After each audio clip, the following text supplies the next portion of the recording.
Hi,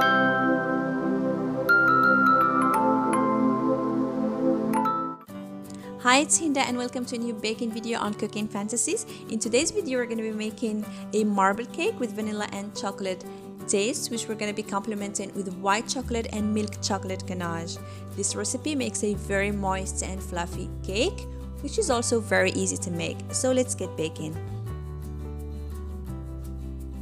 And as always, I will leave you down in the description box below all the ingredients you're going to need for the recipe in both the grams and cups measurements.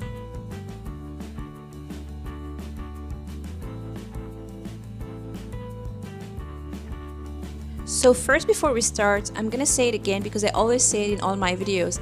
The eggs should be in room temperature.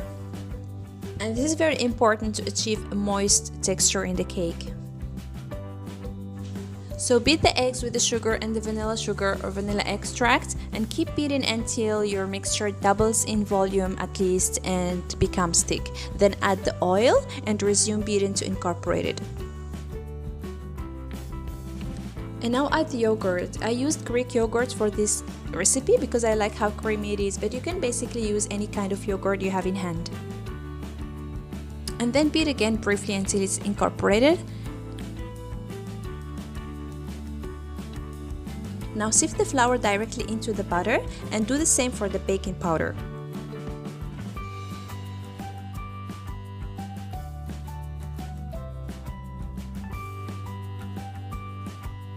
Once all the flour is mixed in, add 1 tablespoon of white vinegar and give it one last quick stir.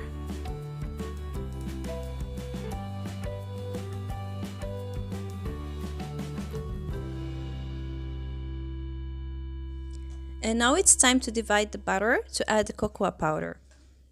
And I really don't think that this has to be exact, so all you can do is eyeball it and take about the half in a separate bowl. And now we're gonna add about the same amount of flour and cocoa powder to the two batters to get a chocolate one and a vanilla one. And because we already mixed the vanilla sugar with the egg, so the vanilla flavor is already there and we don't need to add more. But if you prefer to and you want a more distinctive separate flavors, then you can add some vanilla extract to the white butter at this point. In order to achieve a nice marble effect, you're gonna need your batter to be runny. So at this point, if your batter is not runny enough because of there are different kinds of flour, some are more absorbent than others, then you might be needing to add about 1 to 2 tablespoons of milk.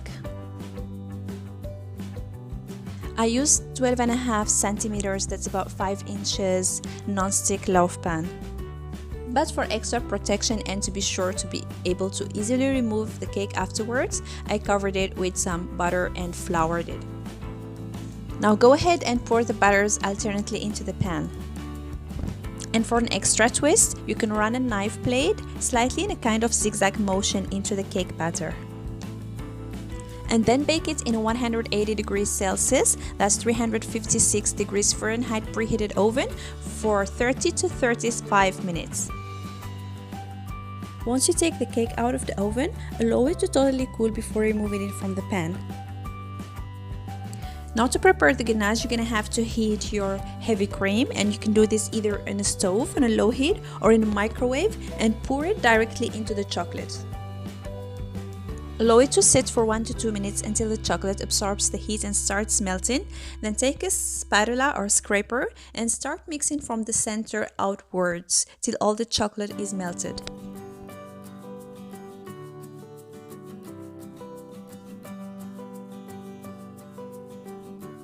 And then allow it to thicken in a cold place or in the fridge. This takes about half an hour in the fridge or about 1 hour in a cold place.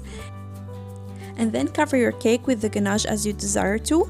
For better results, it's better to cover it with half the ganache, allow it to sit for 10 minutes in the fridge, and then cover it with the other half.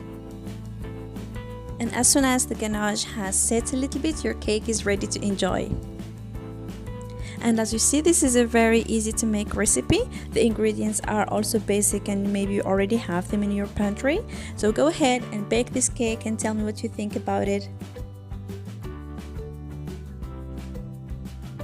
I thank you for watching and I hope you enjoyed the video. If so, please give it a thumbs up.